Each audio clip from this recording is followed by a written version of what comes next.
Welcome to Learning to Live with Dementia. This is Lesson 6, Social Connections to Live Well. Especially my family have been absolutely amazing. Um, they've just, you know, they they spent a lot of time for us, um, and we just have fun. Um, we enjoy it. They enjoy it. They help us when we need to. So, and our friends. We've we've had some very good friends. Um, and I'm just, you know, want to go out to lunch. Just let's go to the museum, whatever. But just love to do that. And, they don't want to talk about it. I don't want to talk about it. We're just, it's just us.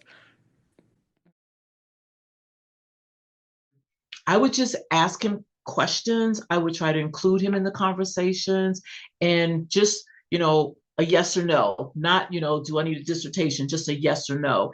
And that did not come easily. It took time to do that. But I realized when I was very intentional about the question, yes or no, he could respond and feel more inclusive. Social connection is the key. Oh my. It is so important to have social connection and to be able to talk with people that look like you, are experiencing things like you, that, have similar backgrounds. I mean, it keeps your motor running.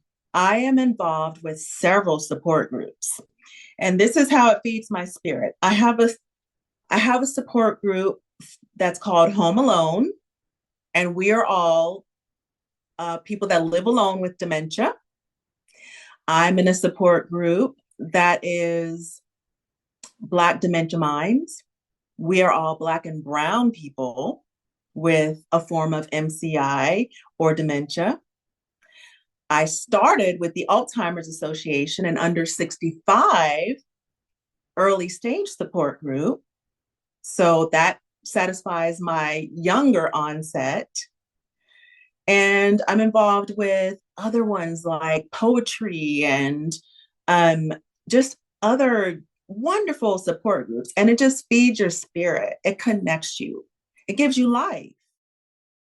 Social connections are a key part of living well with dementia. They're also important to maintaining brain health.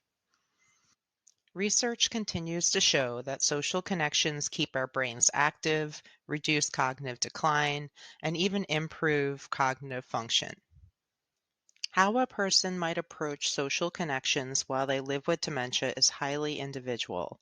A person might like being around large groups of people, or they might like being with people one-on-one. A person with dementia might consider their family as their main source of social connection, or maybe they mainly want to be around friends. A person might have been a lifelong introvert, and that might not change while they live with dementia.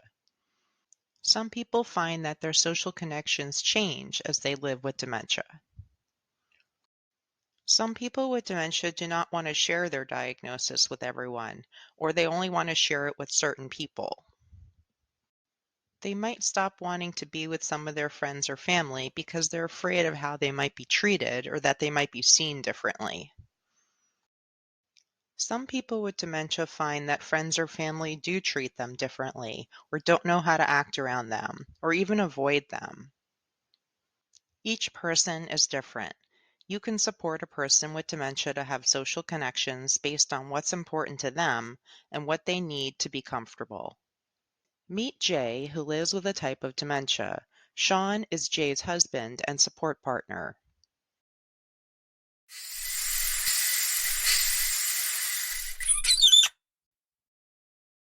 I miss my old friends.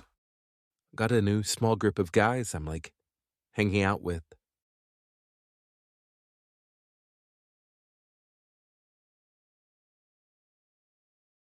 I mean, I still see some of them, but now that they know I'm a caregiver, they treat me differently, like I'm breakable and need to be handled with care.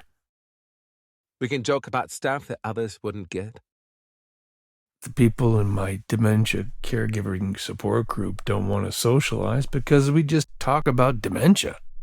Sometimes we might share something that we discovered helps us, but usually we are just being normal guys, hanging out, playing pickleball, having lunch, you know. I feel lonely. Sometimes I want to just be and not worry about everything. I feel lonely. Sometimes I want to just be and not worry about everything. Maybe I can convince Jay to hang out with our neighbors and at least have game night at least once a month. Maybe I can convince Sean to join us once in a while. Maybe we should have a barbecue. Maybe we should Try and listen to each other. Good idea. Let's start now.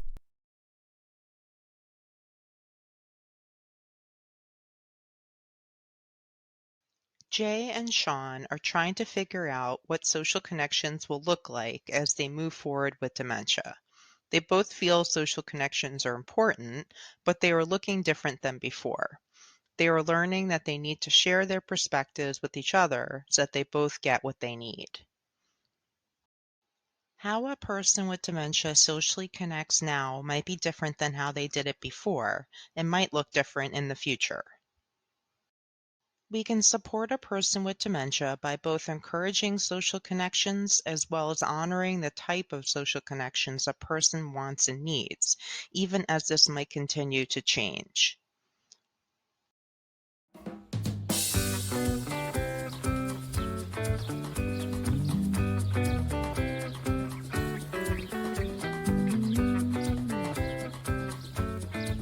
Why don't you go over there and talk to him a little bit, see if he's okay.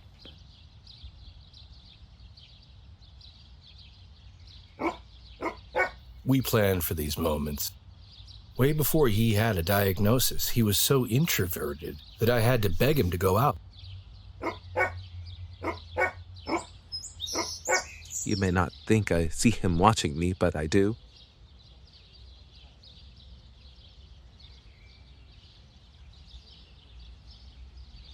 If I am alone, then he will whisper to one person to come over and chat with me.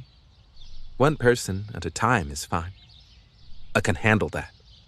We used to go to every festival in town. At the last wine fest, I felt Jay gripping the back of my shirt with both hands. I realized these events are too much, too big for him now. And so, we stick to smaller fests. Who knew a mustard festival could be so much fun? I'm trying. We do have a new rule when we go somewhere. If there are too many people, or it's too loud, or for any reason I can't handle it, or he can't, then we wave a peace sign and know that means too much.